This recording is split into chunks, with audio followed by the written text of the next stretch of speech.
Scary story time, Appalachian Mountain edition, while I make slime on the floor because I moved into a new house and I don't have a vanity yet. Also, I'm sorry that I haven't been filming videos. I'm sick. Well, I'm getting over my cold. It was the flu.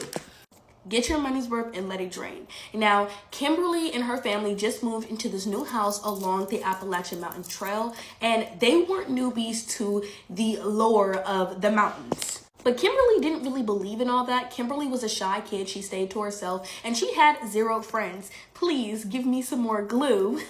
I'm praying. Kimberly and her dad walked a lot, and they walked like some trails in the Appalachian Mountains, but they never really stayed too late because Kimberly's mom didn't like the idea, even if she didn't believe it. I'm praying I have more glue. Yes! Kimberly literally had 0 friends, and one day her dad wasn't around, so she decided to go on a walk, and this is where she meets this girl named Veronica. Now, Veronica and Kimberly become inseparable. Unfortunately, Veronica doesn't go to Kimberly's school, so she's still lonely at school, but she has a best friend to come home to after school. Now, Kimberly's parents were pretty strict. They didn't want her to have any type of sleepovers, and people couldn't sleep over their house. So when Veronica did come over was when her parents weren't home. It's been months now, and guess what? Kimberly's parents go out of town, so she's going to be home alone, and she decides that this is the perfect time to invite Kimberly over. By the way, for the people asking what my activator is, this is the activator I use. You can find it at Walmart. So Kimberly and Veronica have their very first sleepover. It's fun. They're telling scary story times. They go to sleep around like 12, and out of nowhere at 3 a.m., Kimberly wakes up to the sound of a scream. Like, it's so loud, she feels like it dang near broke her freaking glasses. So I'm gonna pour some of my other slime on here. There we go. She immediately starts looking for Veronica, but Veronica is nowhere to be found. And so at this point, Kimberly is scared. She's home alone. Parents are like literally miles away, and she can't find Veronica. She's looking throughout the entire house when out of nowhere, she starts to hear footsteps above her head. Again, home alone. Only person that should be there is her and Veronica. And the footsteps is happening in the attic. So she's just thinking, okay, maybe Veronica got curious and started to explore the house, and she wasn't allowed to go into the attic. She goes into the attic. No one is up there. She comes back down, and this is where she sees at the foot of the like stair part of the attic case. I don't know. She sees something literally tall, black with a neck like this. Oh, I'm getting goosebumps. I can't. She sees that. Okay, and so she immediately runs back up into the attic, and she's screaming Veronica's name. Veronica's still not coming out. At this point, she starts to hear the like whatever that is at the bottom of the staircase climb up the staircase. She's hurled herself into a tiny little ball, and then she hears Veronica's voice, and she looks up, and Veronica's like, "What's wrong?" And she's like, "Bro, you didn't see that?" And so this is where Veronica goes, "Just surrender yourself to him." What? Actually, I think I might jump out the window. What? And she tells Veronica, "Girl, stop playing." And she's like, "I'm not playing," right? And now Kimberly, whoever sent this to me, didn't really explain how I could explain the sound, but I don't know. It's just a creepy sound. When she looks back up, Veronica's not there anymore.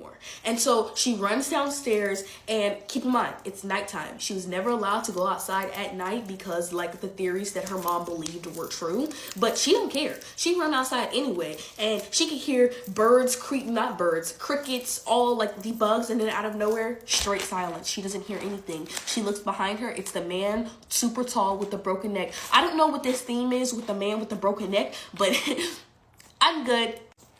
And she's just running, screaming, trying to get the attention of her neighbors. But remember, she's in the Appalachian Mountains, so the neighbors ain't gonna open the doors for you. They're not. At this point, she's literally running, and somehow, some way, he's still 5 feet behind her. 5 feet behind her. I don't know if I said this already, but she runs to the trail where her and Veronica met, and there Veronica is sitting on a bench near a fallen tree. And when she looks behind her, the man in black with the broken neck, he's behind her also. And Kimberly is freaked the crap out. She doesn't know what to do. She's literally scared. Her parents aren't here. Keep in mind, she's like 17 years old. She's still thinking that Veronica a real person. Veronica ain't real, honey. You got to go. You got to go. When Kimberly called Veronica's name, Veronica turned her head, and there was nothing there. There was just a sunken face. Like it was just a bottomless pit of nothing. So yeah, the person who sent me the story didn't tell me how Kimberly made it out, if she's okay, if she didn't make it. All I know is that this is one of the tales of the Appalachian Mountains, and this is why I won't be caught there. I won't. But this is my white slime. Yes. I don't really have a lot of slime supplies, but I thought I'd just make a little story time for y'all because it's been a minute. So yeah, bye guys. My knees hurt and my back. Oh, my bed is so tea. This is one of the scariest stories that comes out of the Appalachian woods. I just watched a horror movie called Undertone. It was pretty scary, so tonight we are not going to be doing our normal outdoor in the dark videos. Alright, if you watched my live stream last night, I told you the story of Skin Tom. Some people wanted me to put it in an actual video so they could have it for future reference. This is one of the scariest stories that comes out of the Appalachian woods. So Skin Tom wasn't always called Skin Tom. His name was Thomas Mellick, and back in the days of the settlers, when they were pushing the Indians out of their homelands, he was one of the best trappers around. Okay, he made tons of money off of trapping animals and selling their furs. Now, he did heinous acts with the army back then against the Native Americans, and one day one of the Native American tribes actually caught Tom out while he was hunting. They returned the favor and actually skinned Tom. Now, they left him to die. If you are not familiar with how you die when you are skinned, it is not from bleeding to death. In fact, if somebody's got perfect precision, you'll hardly bleed at all. What you actually die from is hypothermia. You can actually freeze to death in 80-degree weather without your skin because your body can't regulate its temperature anymore. So Tom slowly died a horrible, miserable death, and supposedly he walked back to his camp where his buddies actually saw him collapse right in front of them. Now, they supposedly buried Skin Tom, but he rose from the dead a few days later. Now, the story goes that Skin Tom still wanders the Appalachian woods looking for the next skin that he can take so he can wear it himself so he's no longer cold. So people often report when they're hiking alone that they feel like they're being stalked or watched. And they also report seeing a man that it appears that he has no skin over him. He's just exposed muscle with his upper torso skin just hanging down, almost like a kilt around his lower half. Skin Tom has supposedly been the reason why so many people go missing when they are alone, because like the hunter that he was, he doesn't go after groups of people. He singles them out when they're the most vulnerable. So the story of Skin Tom comes with another creepy note. If you think that he might be following you and you listen really closely, you might hear a faint whistle getting closer and closer and closer. That whistle is what you will supposedly hear before an hour of silence. And when you start to drift off to sleep, that's when he's going to make his move. Once again, like a hunter, striking when you're the most vulnerable. Hope you enjoyed the story of Skin Tom, coming to you from the shower. I am not going outside after watching Undertone. If you like these scary stories, follow our podcast on Spotify and Apple Podcast. It's called Matt from Nomads. My father-in-law passed away in a cursed apartment. If you like true Appalachian scary stories, then this is the account for you. I live in eastern Kentucky, and I have a bunch of true scary stories that have happened to me personally that I would like to share with you. But here's the thing, this is a new account, so if you don't care, well, you give me a follow. Also, this is part 18. Okay. So, me and Brandon went to go see his dad. We loved hanging out with his dad. His dad was so cool. He was artistic and he loved to talk. He was very sociable. He was just a good time, okay? At the time, his dad was actually working on his moped. I don't know. Whichever one it is. But, he loved that thing and he was like doing a bunch of stuff to it. It was actually really cute, and he was excited about it. Well, anyway, we went to go hang out with them. We knocked on the door a bunch, and he didn't answer the door. And then Brandon's really tall, so he was able to see out the top of the little window area of the door. And he was like, "Oh, Dad's laid over. He's asleep, passed out." And he said it wasn't uncommon to not be able to wake his dad up easily. And I was like, "Oh, okay, well, let's just come back tomorrow." Well, the next day, we get a really sad phone call from Brandon's grandmother saying that his dad had passed away. Well, we went down there. We seen his family and everybody. They had already took his dad's body, and they were gonna go have him cremated. Well, we were hanging out with his family and everything, and we went into the apartment. We basically knew it was our job to clear out the apartment and get it ready for the next tenant. Plus, we were trying to get his dad's security deposit back. But you know how that goes, and that didn't happen. But we went there, and we basically got it done in, like, I would say, like 3 days' time. One of the creepy factors is that his dad passed away on the couch. And if you don't have money, where I'm from anyway, if somebody passes away, usually you gotta clean up the crime scene, depending on, I guess, what happens. So I would like to say that I think his dad might have been there, passed away for like, I don't know, like 2 or 3 days. So you could imagine there was like a sectional that we had to take off and burn on my property because I lived in the country. And where he was like laying on his side. Whenever you pass away, all your blood goes to one side. And so it like pulled, and like there was like blood in the floor.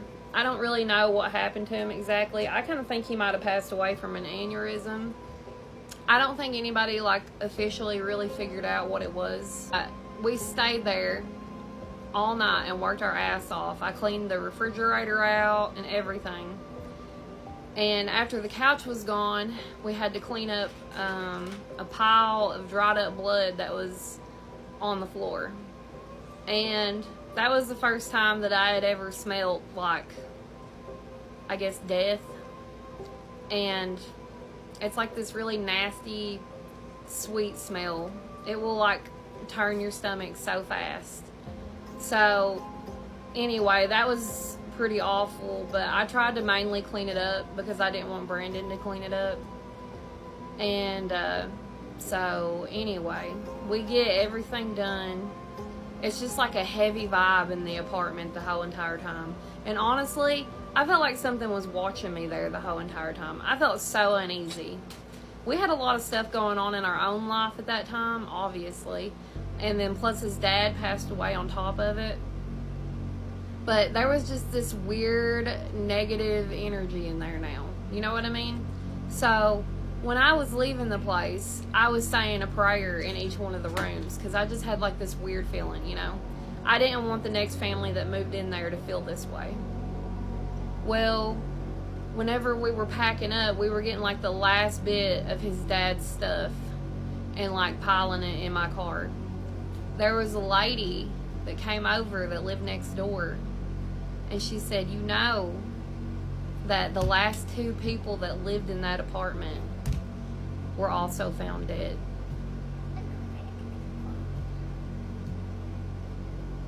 I got an email from this girl who said that her and her friends went to the Appalachian Mountains, and one of her friends was literally knocked unconscious by some creature. So we're going to call this girl Kelsey for the story. So when Kelsey was around 15, 16 years old, her and her 2 friends, we're going to call them Chloe and Lacey, decided that they wanted to go to Kelsey's late grandparents' cabin in the Appalachian Mountains. None of them had driver's license at this time, and so her mom, Kelsey's mom, had to drop them off. And the only thing that Kelsey's mom said when she dropped them off is, don't go into the forest that night. She did not tell them about the rules at all. They did not know about the rules at all whatsoever. That's important to know. Now, she said that when they got into the cabin, they set their stuff down, and the only thing that they did do right is they locked the door. They left the windows unlocked, and they didn't close the curtains. It starts to get dark outside after they've put all their stuff away, so they decide that they're going to go in the living room and they're going to watch a couple of movies. They're sitting there enjoying the movie when suddenly they hear tap, tap, tap on the window. They all kind of look at each other like, why? What is that? So Chloe decides that she's going to get up and she's going to go over and open the curtain and see what's outside tapping on the window. So she does that, but she doesn't see anything. As she's walking back, though, she did say that she had kind of a weird feeling in her stomach. After she sits back down, they resume the movie and they're just chilling when tap, tap, tap. Again, someone is knocking on the window. So Chloe gets up again. She checks the window again. Still nothing. She walks over. She sits back down. They resume the movie again. And then tap, tap, tap.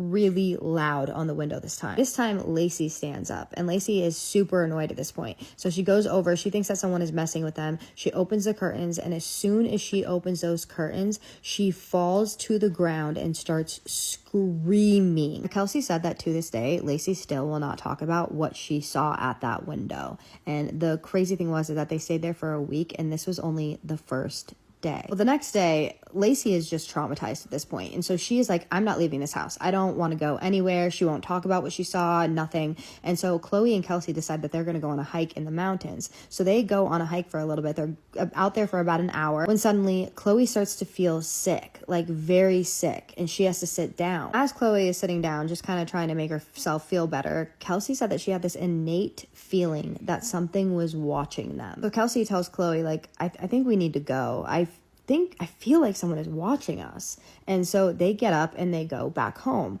The only thing is when they walk through the door, Lacey is not home. She is not there. They check all the rooms. She's not there. They call her 7 times. They called her and she is not answering her phone. They don't really know what to do at this point. They're getting a little worried when Lacey suddenly walks through the door. And Kelsey said that when Lacey walked through the door after that, like that entire night, she was acting really odd. Like she wasn't acting like herself. So they all decide that they are going to go to bed, but not before locking all the windows, closing the curtains, and locking the door. Well, Kelsey goes into her room, she gets ready for bed, and she falls asleep. She wakes up at 5 a.m. because she hears tiles creaking, like someone is walking on the tiles outside of her door. She just kind of calls out, "Girls," silence. Nothing. So she gets up and she walks into their rooms. She walks into Lacey's room. Lacey's not in her room. She walks into Chloe's room. Chloe's not in her room. Suddenly, tap, tap, tap, coming from the bathroom window, which is the only one without curtains. So bravely, Kelsey decides that she's going to walk over and check that window. And she goes over and checks and nothing is there. She thinks that maybe she was just hearing something. And so she decides to brush this off and go to bed. So she goes to bed and she wakes up the next morning and she walks outside of the room and she asks Chloe and Lacey, like, "Did you guys get up last night?" And Lacey's like, "Nope." And Chloe's like, "No, I thought that was you guys." Kelsey was a little confused about why she didn't see them in their beds, but I guess she kind of kept this to herself. She didn't really say anything about that. So that day was pretty uneventful. But later on that night, Chloe suggests that they go outside when it gets dark to watch the stars. This was the worst idea ever. She says that as they were watching the stars, they're laying on the grass and they're just looking up at the sky and they're admiring how beautiful the stars are in the mountains because they live in the city and they are not the same in the city. And I can attest to that. So they're just chatting, looking at the stars when suddenly they hear this crack, this like creaking noise. It sounds like someone is stepping on a stick. Now, they look behind them and they don't see anything. So they kind of just brush this off. They lay back down again. They're looking up at the stars and now they're like counting the stars. And as soon as they're counting the stars, all of a sudden Lacey jumps up and she starts screaming. And she's like, "Something just grabbed my hair. Something just grabbed my hair." Now, Chloe and Casey are like, "What do you mean something grabbed your hair? Like, are you okay?" They're trying to comfort her at this point. And right as they're trying to comfort her, something grabs Lacey's hair and pulls her down so hard that she gets knocked out. Kelsey said that as soon as this happened, she saw exactly what did this. And still to this day, over 5 years later, it still haunts her. She said she saw this pale, white-faced creature with Lacey's hair in its teeth as it was smiling, and there was all over its teeth. She's looking at this thing, and this thing is just looking back at her with Lacey's hair in its teeth, smiling at her and coming out of its mouth. As Kelsey is looking at this thing, absolutely horrified, she feels this big shove, and she gets shoved to the ground so hard that she hits her face on the ground, and now her mouth is She said Chloe was just standing there screaming as Kelsey is on the ground. Lacey's still knocked out. At this point, Kelsey looks at Chloe and is just like, "Call my mom! Call my mom and tell her to come get us!" Chloe runs inside of the house as Lacey is still knocked out, and Kelsey is just sitting there tasting her own in her mouth, and this thing is still behind her and she can hear it, but she's not looking at it because she's terrified to look at this thing and she doesn't know what else to do, but her face hurts, so she doesn't want to get up. Kelsey said that she laid there for what felt like forever until her mom came and picked them up, and her mom gets out of the car, helps. At this point, I think Lacey is awake at this point. She helps Lacey get into the back seat. She helps Kelsey get into the back seat, and Chloe gets in the front seat, and she said that Chloe was just crying the entire way home. Kelsey said that to this day, she still sometimes will see that white face, especially when she's going through something hard. word, which I think is absolutely terrifying. And she also said that it just haunts her in her nightmares. She can't get it out of her head. So what did you guys think about this story? What do you think this was? Has anyone ever heard of anything like this in the Appalachian Mountains? That might be the first story that I've heard where someone actually got like hurt, like by something that was haunting them. Not that it was haunting them. Whatever this thing was, we don't know what it was. Or maybe someone in the comments can say what they think it was, because I would love to know if you know, and I'm sure she would too.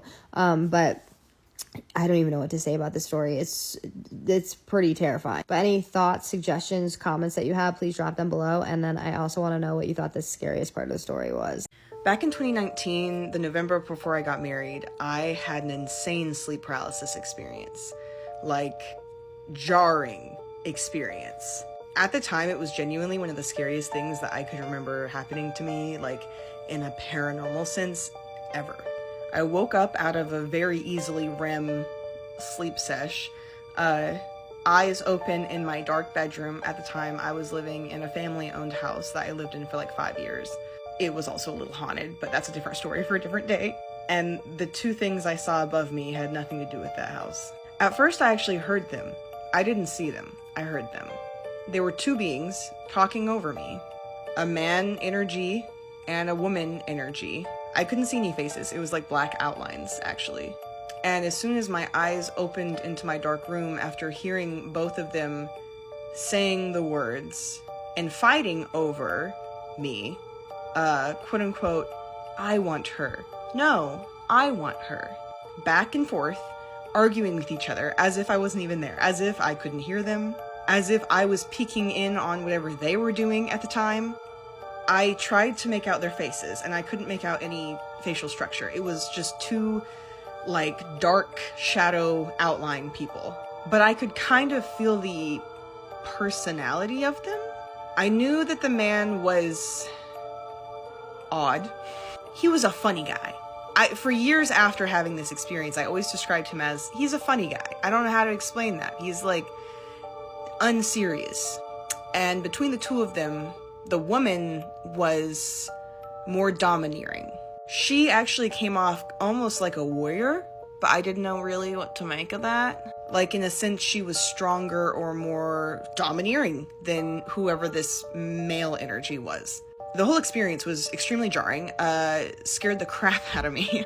And as I'm listening to these two beings, I want her, no, I want her, I want her, arguing over me as if I can't hear them, aren't experiencing what I'm experiencing, as if I'm peeking in on whatever they're doing, I hear a third voice coming in from, like, essentially where my living room was, that said, it's time to go, we need to leave, verbatim. And the two continued to fight, kind of ignoring the third voice. And then after a moment, the third voice rang out again. We need to leave. It's time to go. At this point, the two entities are gone. And I slowly regain control of my body. Because the whole time, I'm trying to wake myself up. I'm like, I have to get out of here. I have to wake up. Who are these people? But I can't move. I am trapped in my mind, staring up at the dark ceiling with these two energies that all of a sudden have disappeared, and now I'm slowly waking my body up because my brain was already very awake. And I sit awake, I remember, for like another hour after that incident, because I knew if I went back to sleep, I would wind up back in sleep paralysis. And that seems to happen to me every time I have sleep paralysis. If I go back to sleep immediately, I will go right back into sleep paralysis. I have to like completely reset and like wait at least an hour before I can go back to sleep. It's annoying, honestly. Since that happened, I have kind of figured out who the man and woman are.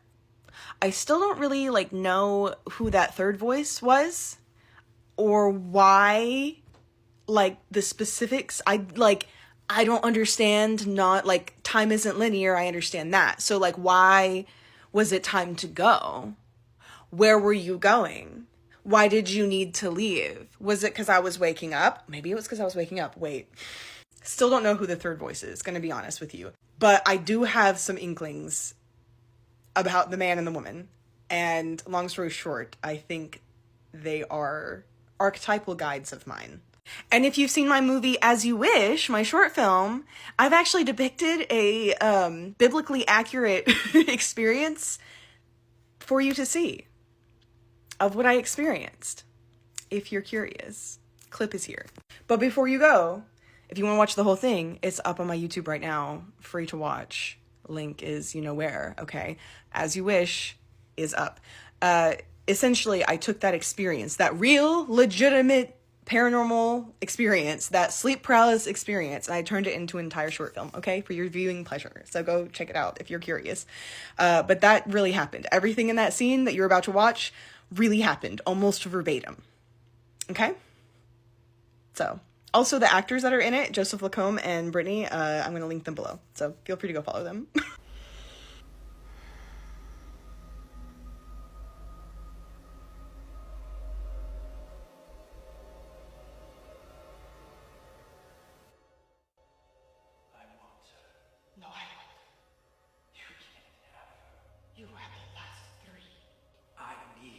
You don't need her. It's time to go. We need to leave. You can't have her. I need. You don't need her. I need her.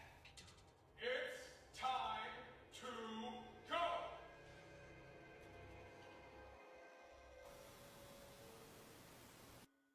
Hey guys, I have another scary story for you.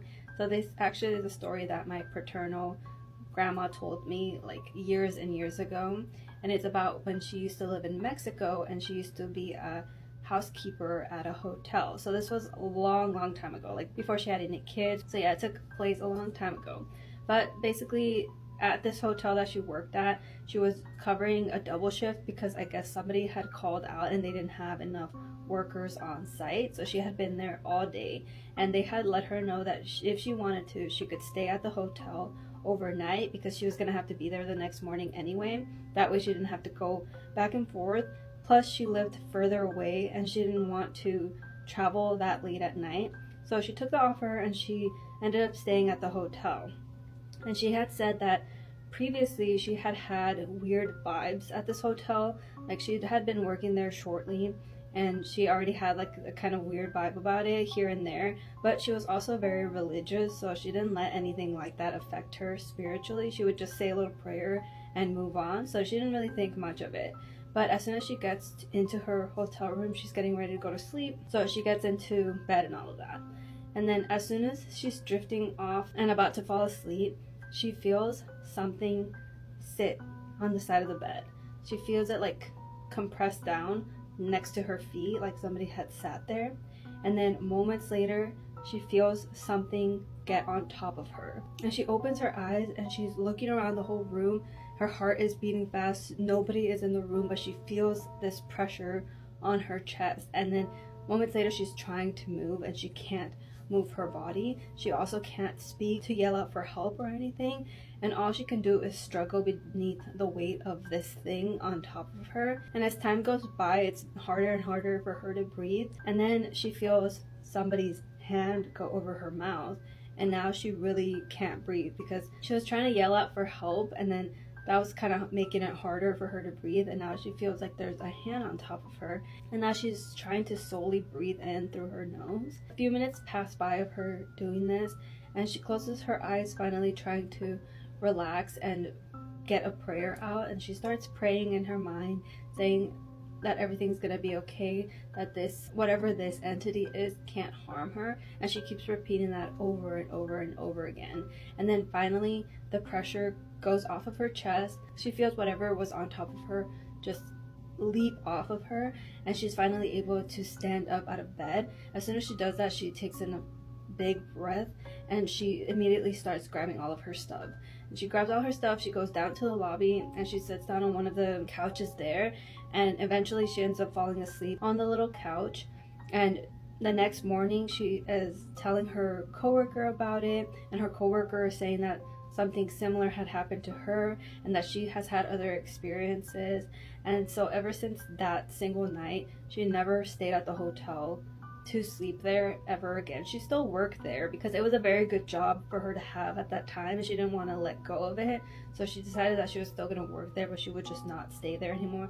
She was going to either tough it out and take a taxi at night, or see if somebody can pick her up at night, whatever it was. But she told us that that was like one of the scariest experiences that she ever had, and the only experience that she ever really had, because as I said, she was very religious, so she was basically always saying that God was going to be with her, especially if she blocked that kind of energy out and basically ignored it. But yeah, I thought that was a very creepy story, and it does sound like sleep paralysis, but the fact that she was able to pray and get it off of her, that's what made it a little bit different to me. And also because usually people who experience this basically just say that they feel paralyzed and they can look around the room, and then sometimes they'll even see something in the room with them. But I had never heard of anyone saying that somebody covered their mouth and that they could feel like a hand on their mouth. That is beyond creepy.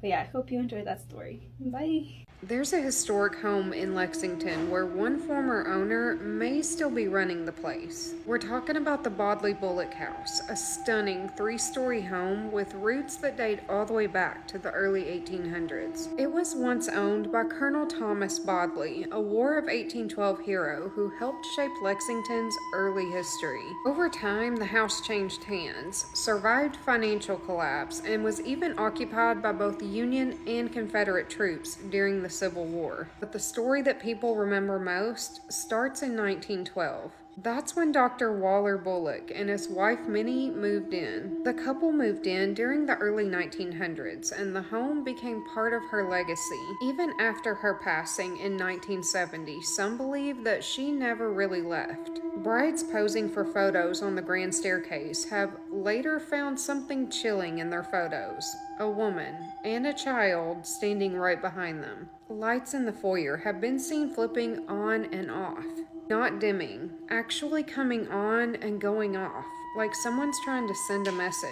And when rules in the house changed, rules that many enforced in life, like absolutely no alcohol in the home, something unexpected happened. A table cracked, as if the house itself didn't approve. Today it's a beautiful venue, full of laughter and celebration, but if you look closely, you might realize you're not the only guest in the room. It's a reminder that in this house, Miss Minnie still has the final say. I don't know about you, but I love a good scary story, especially when it's about the Appalachian Mountains. A few days ago, I posted a Tea After Midnight story about the Appalachian Mountains, and you guys blew it up. And I just want to say thank you so much for every single person that's here. I'm so glad that you love the series just as much as I love making it. With that being said, I received another email about the Appalachian Mountains, and I thought it would be perfect to read to you guys tonight. I do want to say that this story has me super unsettled, so just a forewarning. But with that being said, grab your favorite tea and settle in while I tell you a scary story, because of course, this is Tea After Midnight. This story comes from Alicia. I have a very scary story that happened to me last year that I still can't seem to shake. My name is Alicia, and I am 32 female, and I also live in the Appalachian Mountains. I am no stranger to the rules that we as Appalachians tend to follow. I know some people think it's a joke or that it's just folklore, but I follow the rules to a T because I believe it saved me 1 or 2 times. To preface this story, I want to say that I had just gotten through a nasty divorce and we did not have any kids together, so I of course was living by myself after my ex-husband left. I do, however, have one cat named Tom and a dog named Jerry. Yes, just like the cartoon. Directly as I get home, I take Jerry outside so he can do his business. It was around 5 p.m. and the sun was getting close to setting. Jerry and I go back inside and I start my nightly routine, cleaning the house, doing dishes, cooking supper, etc. It was a normal night like any other, and after my dog had eaten, I took him outside to potty before he laid down for bed. To set the scene, it was fall and the wind was howling particularly loud this evening. Of course, it was pitch black, the only light coming from the front porch, but it truly made no real dent in that kind of darkness. Jerry sniffed around for a second before I noticed he whipped his head around to the tree line of the property. He kept trying to go over there, pulling me with him as he was attached to his leash. I told him no, we aren't going over there, and to finish your business. He wouldn't go though. He kept staring, but he didn't seem to be scared or alarmed. Of course, I couldn't see anything, and honestly, I didn't want to. So I directed Jerry back into the house, and he went straight to his little bed. I began pulling the living room curtain shut when at the window, I heard a tap. I was absolutely terrified as there is nothing outside of this window that could have made that sound. I jerked open the curtain enough to see outside and I saw absolutely nothing. Freaked all the way out, I figured it was just a bug that had hit the window, being that it was pretty windy outside. I turned to go to my bedroom to go to sleep, and as soon as I took a step, I heard it again. This time, it was louder, but just one single tap. I froze in place for a good 20 seconds, but turned around to check the window again. Nothing was there. At this point, I am thinking I'm paranoid. I laughed and I started to walk back to my bed. I laid down and my dog jumped up there with me and snuggled beside me. It comforted me, honestly, so I let him stay up there. I closed my eyes to try to go to sleep, but I heard a tap, tap, tap against my bedroom window. My bedroom is on the opposite side of the house from the living room, so this had me scared to death. I slid out of bed, crouched beside my bed, and just listened. The wind, of course, was still howling, which made this whole experience way worse. I heard the windows moaning from the pressure of the wind. My dog is perched up on the bed looking at the window where the tap came from. I didn't even bother looking out the window this time. I knew this wasn't my imagination. I was sitting in the floor, frozen, not really knowing what to do in this situation. While sitting there, probably for a minute or so, I then hear 3 loud knocks rapping against the front door of my porch. I grabbed my pew-pew on the bedside table and literally army crawled to the front door. I, of course, did not open it because I know the rules. Never open the door to a knock when someone isn't on the other side. The top half of my door is glass and there are blinds covering it, but when I'm on the floor, I can see through the blinds and, of course, no one was there. I started to really panic and fight or flight mode kicked in. I grabbed my keys, slipped on my shoes, and went through the door in my garage to get into my car. I locked the doors and pressed the garage opener and the door started to lift open. I backed out and literally whipped my car around facing the driveway to leave. My headlights were pointed directly at the tree line where Jerry was looking earlier in the night, and I kid you not, I see standing in the trees this tall, gray, lanky figure with long arms and fingers with glowing eyes. It was mostly in view except for the left side of it was covered by a big tree. As soon as I saw it, my heart stopped. It stood there for a few seconds before it stepped behind the tree. It not being in sight terrified me even more. I floored it out of my driveway and sped a few minutes down the road where my ex-in-laws lived. I called them, of course, waking them up, but honestly, I didn't care. I told them what happened, what I had just seen, and my ex-father-in-law, Kevin, said to pull up to the house and he would come with me. He jumped in and I told him in detail what I had seen. Pulling back up to the house, I shined the bright lights of my car on every inch of the woods that I could, and we saw nothing. They offered for me and the animals to stay with them that night, and I did. I was too scared to be alone. The next day I got back to the house and I went to the tree line where I saw it, and I peeked behind the tree that I saw it standing behind. I saw 3 large claw marks in the tree, and I immediately ran back to the house and locked myself in it. It's been 4 months since I saw the thing, and I can't get it out of my mind. I've not seen anything since that night, but if I hear the slightest tap or creak, my heart immediately stops with the thought, it's here. I do want to say that a couple days ago, I received this email. Literally the next day, I received another email from a guy who described seeing the exact same thing. Down to the detail. Glowing eyes, tall, gray, lanky, long arms, long fingers, the works. He said he saw the exact same thing. And I don't know.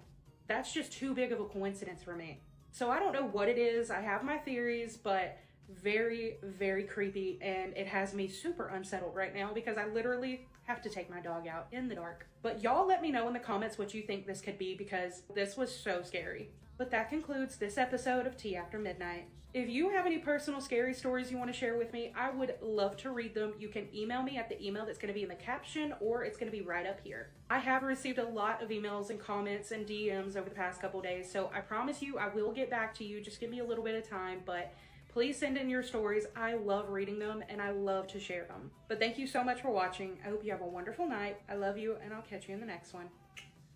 Bye. If you're alone right now and it's dark, I'd rather you not listen to this story because this story is one of the most disturbing stories you're about to hear. A woman said that when her son was little, he would cry every night. He would tell her that supposedly there was a boy under his bed copying everything that he did. He claimed that if he blinked, he blinked. If he smiled, he smiled. If he spoke, he spoke. She was super confused with everything, so one day she decided to check under the bed. However, nothing was there. Since there was nothing in the bed, she laughed, she tucked him in and went to bed, and around 2 in the morning, she claimed that he came screaming to her room, saying that whoever was living under his bed touched his hand. She then turned on all the lights and checked underneath the bed. Still nothing. However, she did notice there was some scratches that were marked. The boy was super traumatized. He kept repeating, "It touched my hand, it touched my hand," and for like about 3 weeks, he slept with his mom. The creepiest part is that years later, after they moved out, the family that was supposed to move in, or that moved in their house, contacted the family, contacted her, and said, When your boy was little, did he say that there was a boy living under his bed? And honestly, this story is super freaking scary. Hi guys. As you may or may not already know, I live in Appalachia, and so I have made it my mission to learn all of the rules and listen to other people's experiences. And this is mainly because I want to keep myself safe. I want to familiarize myself with the lore so that I can respect the land, but also over the last few days I have been recovering and I've pretty much just been on bed rest, so I have been reading even more of these stories than I normally do, and I have some of the really spooky ones here to share with you guys. I'm also laughing because I have my mannequin heads right here and I just feel like that's so extra creepy. Everyone say hi to my girl.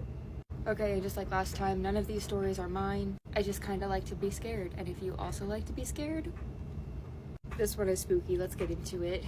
I had a terrifying encounter in the Appalachian Mountains and I'm looking for answers. Let me start by saying I have lived in the Appalachian Mountains all my life and have experienced a lot of strange things. My family was Irish and settled in West Virginia, but I currently live in the North Carolina portion of these wonderful mountains. That being said, I have learned a lot about what really lurks in these dark woods, but this was like nothing I had ever experienced before. Did you guys peep my little Utah accent there for a second when I said mountains? Anyways, it all began with my golden retriever Ozzy growling like I had never heard before. He literally never growls, so that had me already uncomfortable, but this growl was bone chilling. It was like he was getting ready to have to fight for his life or something. I took both him and my other dog out at around 11 p.m. and he would not leave my side. I noticed that my workshop door was open, so I walked down to close and lock it up. The entire time he is glued to my side. Ozzy also kept trying to get in between my legs, still growling, and all of his hair sticking straight up like a feral animal. The second I closed the door, all hell breaks loose in the woods. It sounded like 50 full-grown men had broken out into a full sprint, tearing through the woods. Trees were shaking and branches falling. In my life, I had never been that scared. We got back in the house before I stripped my pants, and I grabbed my pew-pew light to figure out what the hell was out there. When the dog and I got back outside, we were surrounded by what sounded like people mumbling. It was everywhere. This is where I'm like, wait, pause.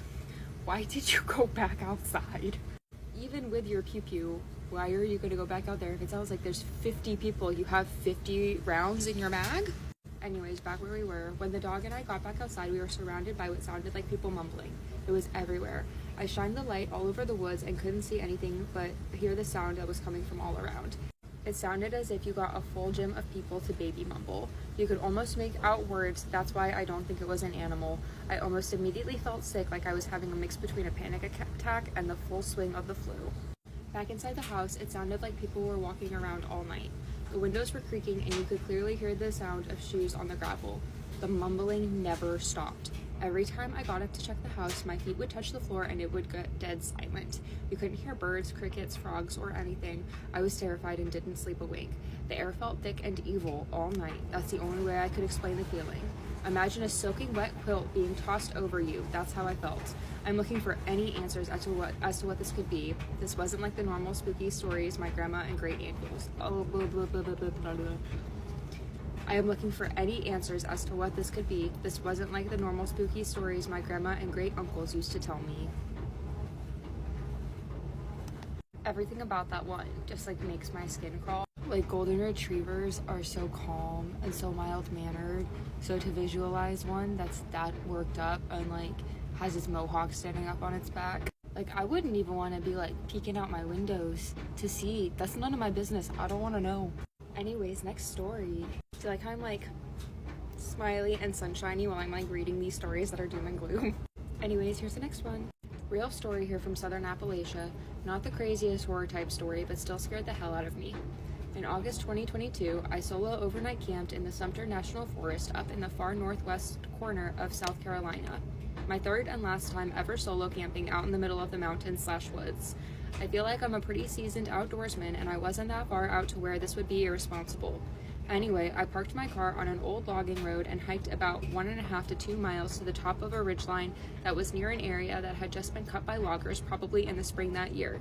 I was at about 5 miles from the nearest sign of civilization. I was testing out some new camp gear and just getting some solitude. It was pretty and peaceful and kinda hot and humid. I found a nice spot to set up camp right on the edge of the tree line bordering a grassy area on the top of the ridge. The afternoon and evening went by without any issue. I had a cramped 1.5 man sized tent and left off the rain fly because it was hot, so it was mostly just netting that sort of let me see out of the tent, but not well. I went to sleep and I woke up from a nightmare at 4:36 a.m. I remember because I looked at my watch. The nightmare was me in my tent, exactly where I was, in the exact same position I was laying. In the dream, I woke up and looked to my left and saw a large dark figure with red eyes staring right at me from outside the tent. I woke up for real in a cold sweat and thought, what the heck, that was really messed up. And maybe a minute after that, I heard a blood-curdling scream that had to be right in the vicinity of my little camp area. I was absolutely frozen in fear. It kind of sounded like a combination of an owl scream and a fox scream, if you can try to imagine. About another 30 seconds goes by that felt like an eternity, still frozen in fear, and then something big, like full sprint, stomped through my campsite. It was 100% bipedal and heavy because I could hear the vibration on the ground. I had a pew-pew and another pew-pew with me in my tent, both with weapon lights. I somehow mustered up the courage to grab my rifle, unzip the tent, and switch the light on, and quickly scanned around with it. Pure adrenaline. I saw nothing. No sign of anything. At this time, there were zero sounds of bugs/critters, and if you know the South, the woods can be super loud at night. That also scared the living crap out of me. That part didn't even hit me until later on when I was recounting everything, which made me more scared. Anyway, I stayed awake, scanning the woods pretty much non-stop until first light, and quickly packed my stuff and got the heck out of there into my car. What's weird is that I have been to this area many times with my brothers and friends doing little campouts, shooting, and land navigation type stuff for fun, and never ever had anything weird happen, not even a weird or off feeling. Always felt safe and comfortable until that night. Since then, I've gone near that exact area again, but no closer than a mile or two, and always had dudes with me for overnight camps. Nothing strange or scary has happened since. I don't know what it was. Some people I've told said it was maybe the dog man or Bigfoot. I truly don't know, and I don't want to. I don't know, maybe it's just me, but when I visualize Bigfoot, I don't think of him as like a scary thing who would want to terrorize you and like make you have a nightmare about him. Like, I don't visualize him with like red glowy eyes. Is Bigfoot supposed to be mean? I don't know. Enlighten me. Okay, I have 2 more. This next one is pretty short, but because the last one was like about Bigfoot, I want to include this one. In 2011, I was heading home to Blairsville, Georgia from the Atlanta area. My route crossed along the Appalachian Trail down south. Between 2 a.m. and 3 a.m., I was on the part of the road climbing Blood Mountain. I saw movement out of the corner of my right eye. Something came out of the woods and struck my moving car, a 2004 Hyundai Accent, on the right rear quarter panel and rocked the car. I stopped the car and looked around, but did not get out of the car since it was in the middle of the night. I was in the middle of nowhere, and a serial killer had been active in the Blood Mountain State Park area a few years earlier. When I got home, I checked over the car looking for blood or fur to see if I could guess what hit my car. There was nothing, not even a dent, but I like to tell people that Bigfoot hit my car that night. That one is definitely like more funny than scary, but like it would be scary to hit something while you're driving alone at night, regardless if it was something scary or not. Like that is the scary thing to have happen. Okay, last story. Also, I'm sorry if my washing machine is like so loud. Maybe takes away from the scary ambiance a little bit. There's 100% weird things that go on in Appalachia. Most people will ignore you or quickly move on when you talk about them, especially from outside the South. Everything from old-fashioned superstitions to random medical events that lasted for a short time and had no history or lasting consequences is blamed, instead of believing people who have lived most of their lives in a place when they say something strange has happened. People I love and trust have told me there is bad energy in certain places and that strange things happen in the woods sometimes. Bad feelings, things being moved or going missing, rocks being thrown, etc. A few family members have ghost stories, and since I've shared this story time, people have told me some of their own ghost stories. Last spring, something in the woods was imitating my neighbor's baby. It sounded spot on, and I legit thought he was in the woods. But halfway to the tree line to check what it was, I stopped and wondered why my neighbor's baby would just be crying alone in the woods just behind the tree line. Don't insinuate it was him. My neighbor is a good grandma, and the baby couldn't get around on its own at the time. I backed up to my house and started recording the sound. After a minute or two of the crying stopping and starting, something in the same spot behind the tree started loudly whistling and shaking the tree where the sound was coming from. This was happening at the same time as the baby noises, i.e. 2 things were behind the tree line. After that happened, I called my grandmother to come out and listen too. Was living with her at the time. The porch door is very old and loud, and when she opened it, all the sounds stopped. Honestly, thought I had an episode till I checked my phone and made sure I recorded those noises and that other people could hear them. Edit, this happened during the evening in northern South Carolina near the foothills of Appalachia. Okay, that's all I've got. If you guys have a scary story that you'd like me to read, I would love to. Hope you guys have a great night. Okay, guys, I'm telling you guys paranormal things that have happened to me in this apartment that I'm living in before I move out. Okay, so basically, this isn't that much of a scary story, but I have video proof. But, so basically, I have this bin of toys over here off to my right. Look, I'll show you. That is full of toys, okay? I also have other toys. Hold on. There's also toys over there, right? And also underneath that sweater. Now, my son used to have this, like, little car toy thing. I think we might still have it. Let me show you. This is the car toy, okay? And usually it doesn't work anymore. But usually when you turn this, it'll go like, dun, dun, you feel me? So this one day, I'm sitting here with an ex-boyfriend of mine. And we're just chilling, right? Like, we're just chilling on our phone. And then out of nowhere, I start hearing, hi, bye, hi, bye. Hi, bye. And I'm like, what the fuck? Like, where is that coming from? So, like, I tell my ex-boyfriend, I'm like, listen. So he starts listening, and we can hear, like, a toy, like, going off in that fucking bin over there. And, like, as I'm thinking about it, I don't have a toy for my son that says hi or bye, right? So I'm like, where the fuck is this sound coming from? Then the best of me got to me, right? And I was like, if there's anything here, make the toy go off again. And as I said that, the toy starts going off again and it's saying hi, bye, right? I don't have video proof of that one, but I do have video proof of this one. So, me and my sister were sitting here. I don't remember exactly what we were doing, but we were just sitting here doing something. And my closet door was broken at the time. So my closet door was broken at the time. So that closet door was, like, up against all those toys. So, like, you couldn't, like, really see it, right? Well, I'm sitting there, and, like, I don't know why, but I always get these, like, urges to, like, just be like, if there's something here, make yourself known. So, the toy is going off. Like, me and my little sister can hear it and see it going off through the crack, right?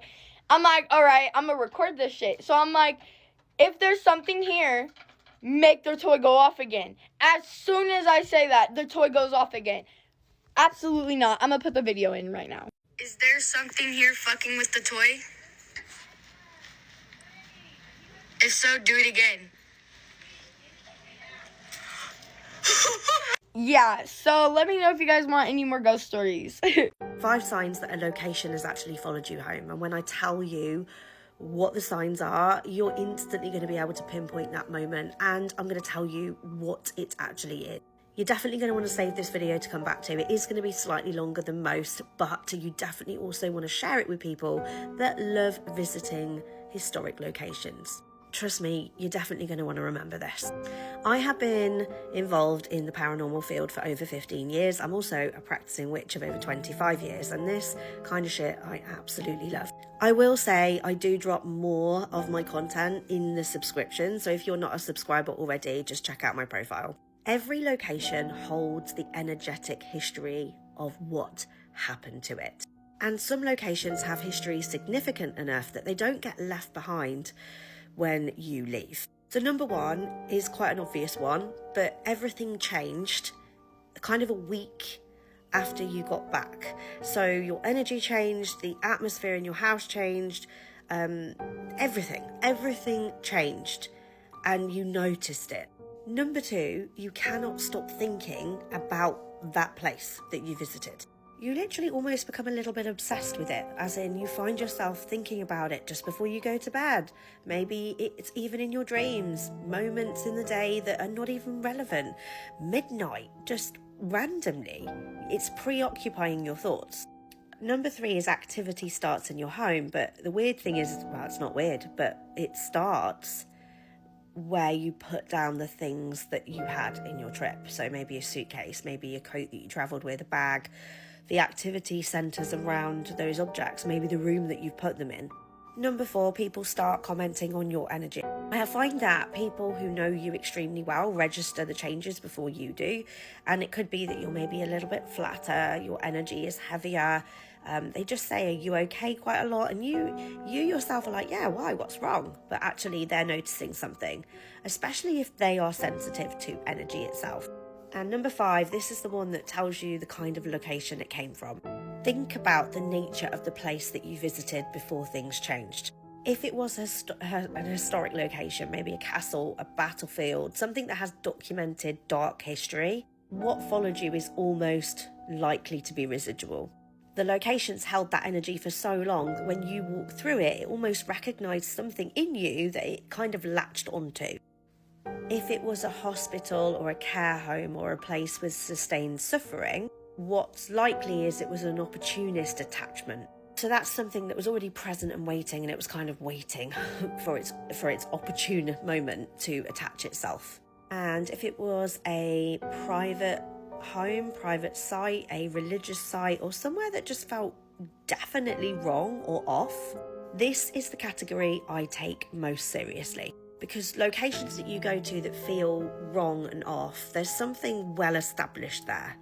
And they don't always let visitors leave cleanly, especially if you don't know how to clean your energy or protect yourself. I'm gonna say this: you don't have to deliberately visit somewhere obviously paranormal for this to happen to you. It could happen anywhere, and if you're susceptible, if you're emotionally unstable, something's happened in your life, you're almost like a leaky vessel, you've got cracks, but things can get in, and you can have an attachment without even knowing about it. What happened in my hotel room still scares me to this day. Hi everyone, welcome back to Candlelit Whispers. My name's Amanda. Today we have a story about a possible ghost possession or entity from New Orleans. My story takes place in 2018. Picture this: New Orleans during Halloween, and my parents and I were there to celebrate my father's birthday and to attend a healthcare conference when I was presenting research. We stayed at the Hotel Monteleon in the French Quarter where my conference was held. I didn't realize it was known for being haunted. As a psychic medium, I expected paranormal experiences, but not what happened to my parents. The first night, my parents had to stay in my room because their room was double booked. Around 2 a.m., I woke up and saw my father sitting up in the bed. There was a thin, androgynous, 8-foot-tall being touching his leg. I watched for a few moments. My dad lay back down, and then the being disappeared. The next day, I asked him about it. He said an alien being visited him and told him it was healing his back pain. His pain was gone for a few months. 4 days later, my parents were in their own room. On our last morning, my father called me to come down to them. They were anxious and shaken. He told me that my mother had been possessed by a spirit the night before that kept insisting she jump from the window. Around 3 a.m., she woke him up and told him to hold her hands and not to let go. He thought she was having a stroke. Her face looked faded. She was there, but she was not there. His intuition told him to stay alert.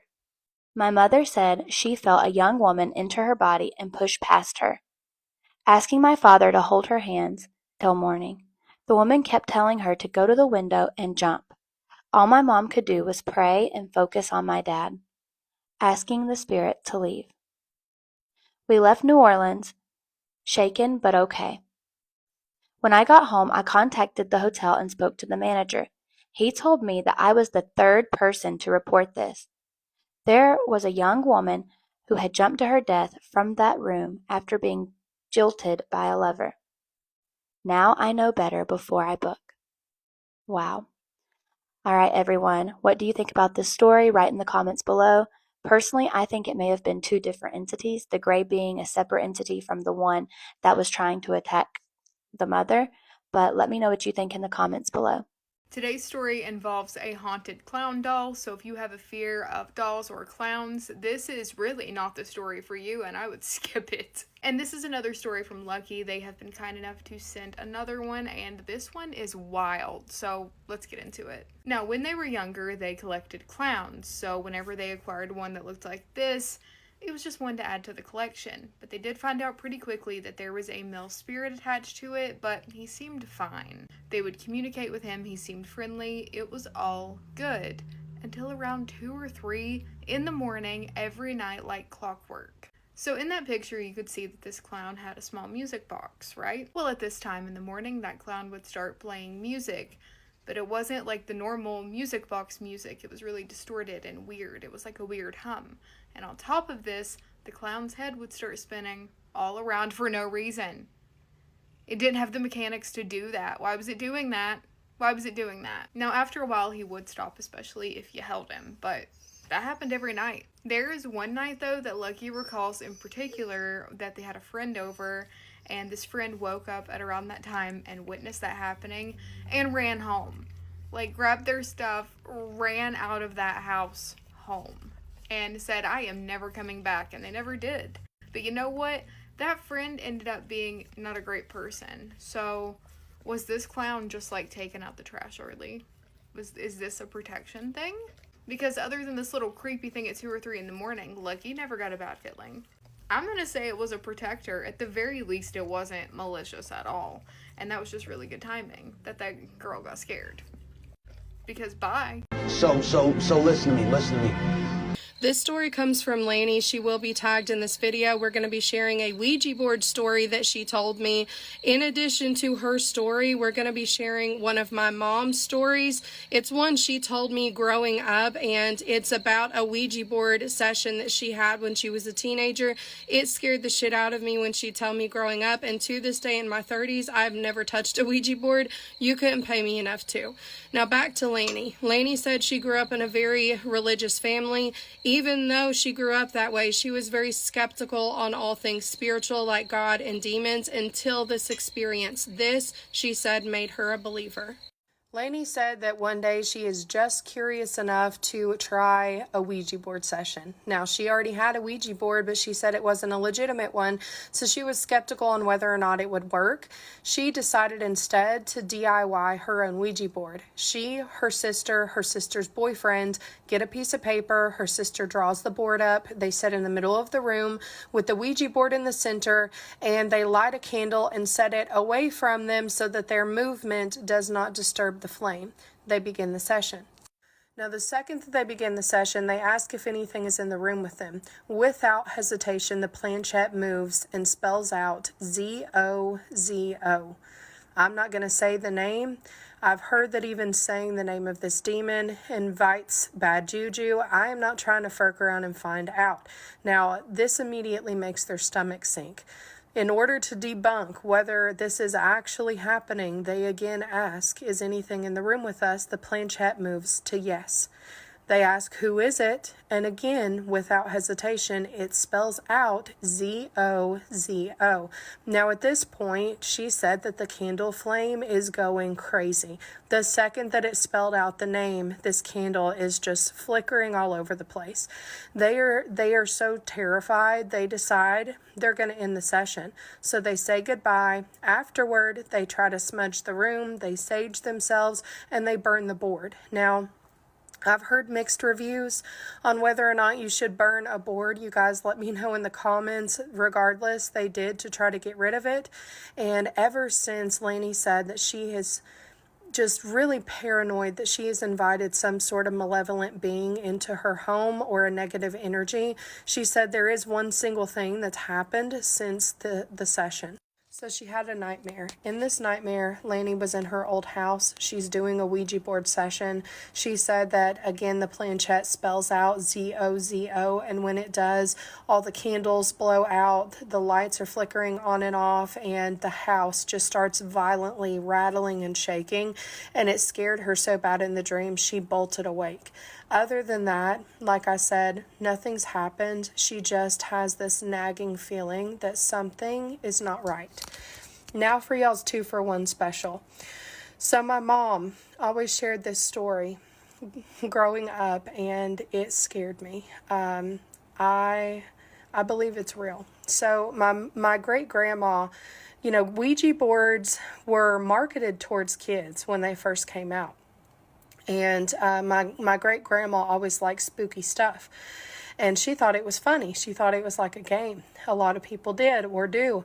And so she kept Ouija boards in the house. And one day my mom, my aunt, and their cousin, as kids, decide they're going to pull out my great-grandma's Ouija board and try to do some sort of a session in the upstairs bedroom. So they set the whole thing up, the whole nine, got the candles, the lights are off, and the door in the room is closed. This is important. There's no AC, there's no open windows, anything like that. They start this session and nothing of note really seems to be happening until all of a sudden this wind comes from nowhere and blows through the room. They physically, like it was a tangible thing, like blew their hair, made the curtains move, all the candles blow out. They all screamed, and they don't even end the session or anything. They just run out of the room because it was just not explainable. Like I said, there's no AC vents, there's no open windows. It was not logical. Afterward, there was something wrong with that house. My mom said that it was just that feeling where, in particular, if you were like walking down the hallway toward that room, it felt like something was like breathing over your neck or like, you know, hovering over you, like something was always watching you. She said that even when she would like go into that room and she would have to like go get in the bed, she was too scared, which kind of makes me giggle because it is like a classic kid thing. She was too scared to like walk up to the edge of the bed. She would run and like jump onto the bed so her feet, you know, weren't like close to the underside of the bed.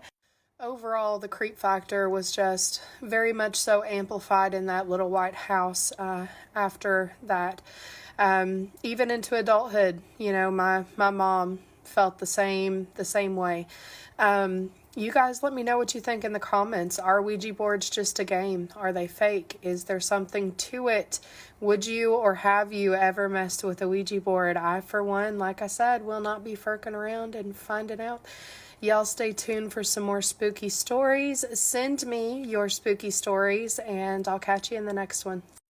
So I grew up right on the forest, right? I'm talking 2 blocks away, 1.5 blocks away.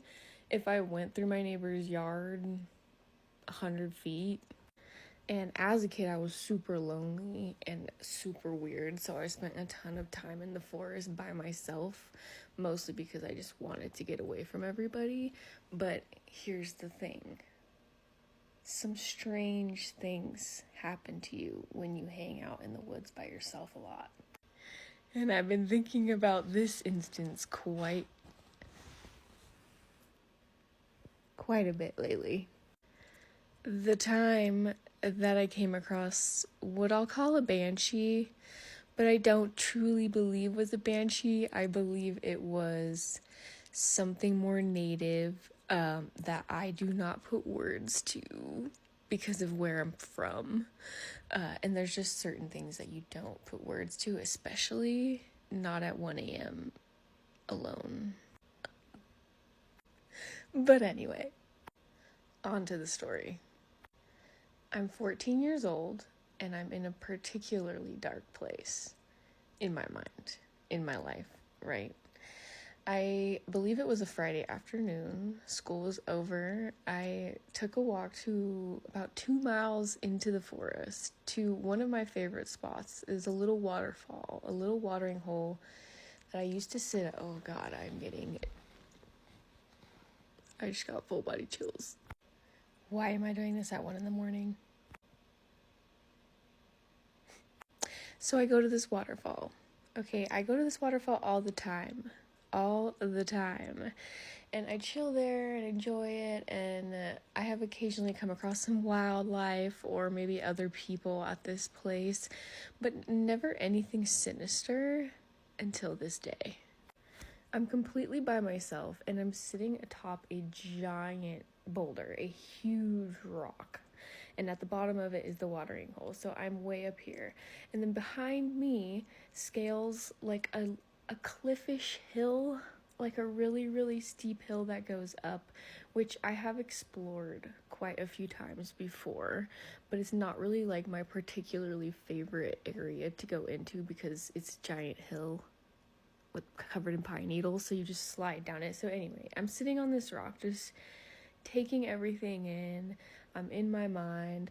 Nobody else is around. It's very quiet. But then I realize it is much too quiet. If things become silent out in nature, it's because something big is around. And just moments later, I hear behind me a little tiny voice say, "What's your name?" So I swing around, right? And I'm looking around because I heard this little sinister whisper. Okay. I immediately stand the fuck up. I am alert as a motherfucker, looking around me because I know this place. And I've never heard a voice like that in my life. It was not a quote-unquote human voice. And then I'm in a weird state. Okay, I'm in a weird state of consciousness. I don't know how to explain it. I was only 14, but I felt very strange.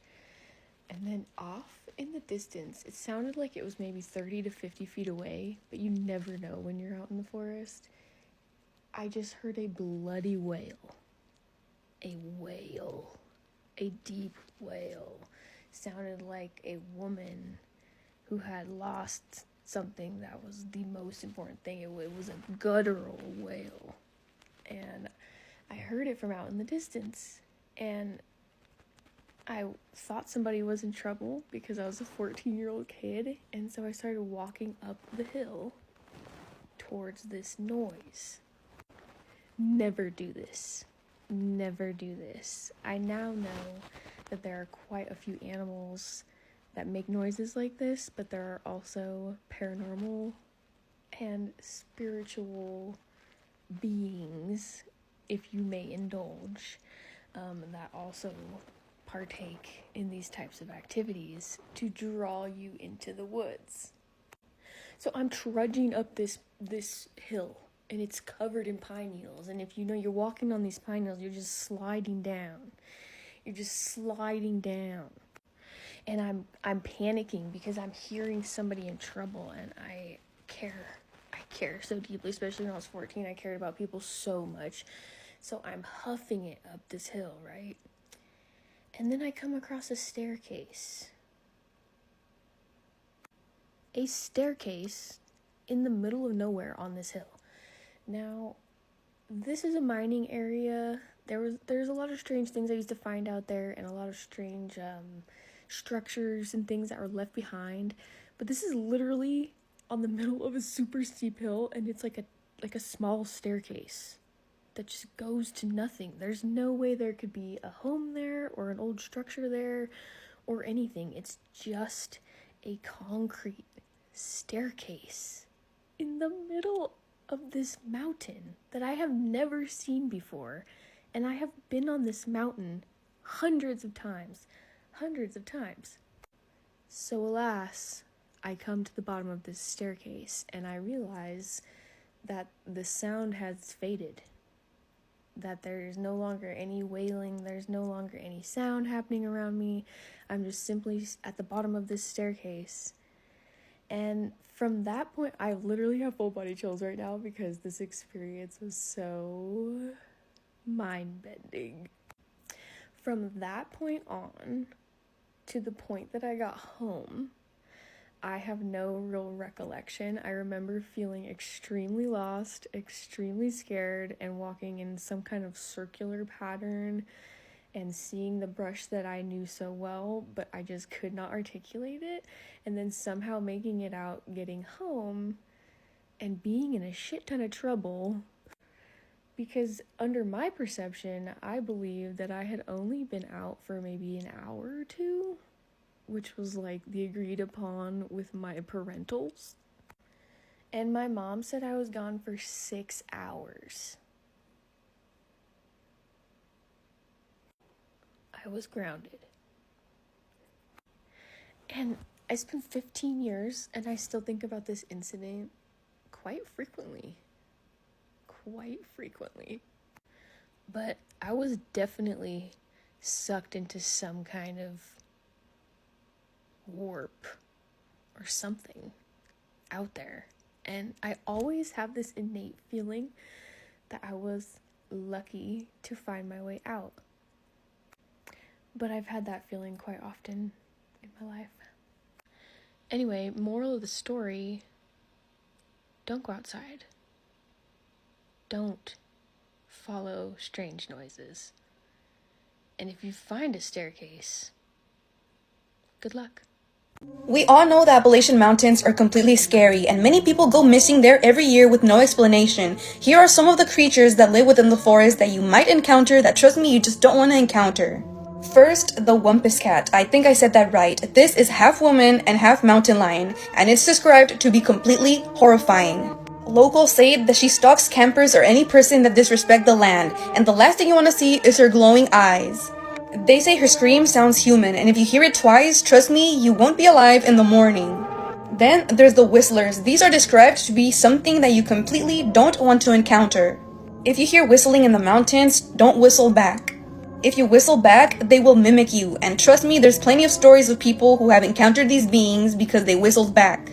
There's a story of a hiker that supposedly whistled back to the whistles he heard from the mountains, and the next day his tent was found completely shredded. The mountains were silent for days, and remember, when it's silent, that means you are not alone. If this is hitting you at night on your FYP, you might want to save it and watch it tomorrow, because this question, what's the scariest thing you've ever experienced? Something actually disturbing. Oh, it brought out all the story. Let's do this. The other day, I saw my husband go into the bathroom to shower. I followed him, but he quickly shut the door, so I just shrugged it off that he just wanted privacy, grabbed my coffee off the counter, and turned the corner to our room, where he was sitting on his Xbox. He had never gotten up. Okay, but who's in the shower? I hope you made him check. When I was a teenager, I want to say around 13, 15, so the 2010s, I was laying in bed scrolling whatever on my phone. I had the lamp on next to my bed. I shut it off. It wasn't completely black in the light from my phone, as well as a little light from the hallway. I turned to lay on my side, facing the empty half of my queen-size bed. I turn over and there's just this woman heavily breathing and looking at me. She jumped on the bed and started crawling towards me very fast, very quickly. I'm very tense reading this. I jumped off the bed so fast and turned the lamp back on, and she was gone. I never experienced anything like that ever again. I know I wasn't half asleep. It was the scariest thing I've ever gone through, still to this day, and I'm almost 26. That sounds like an Insidious movie. Holy crap, how did you ever sleep ever again?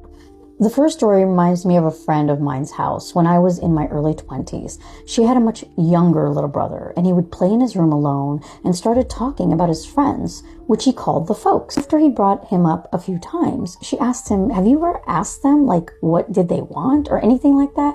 And he said no, because they don't have a mouth. That place was hella haunted. I had several freaky experiences there. Tell me more, Jamie. Oh my God. I believe the children are freaky. I was in a motorcycle accident and was knocked unconscious, and I clearly remember seeing a couple help the driver and then I passed out again. When I asked the EMT where the couple was so I could thank them, the woman had grabbed my scattered belongings and put them in my purse and put it next to me. The EMT said they saw the crash and there was no couple that came to help. This is actually kind of sweet. I'm craving more, you guys. If you have any scary incidences that's ever happened to you, drop it in the comments.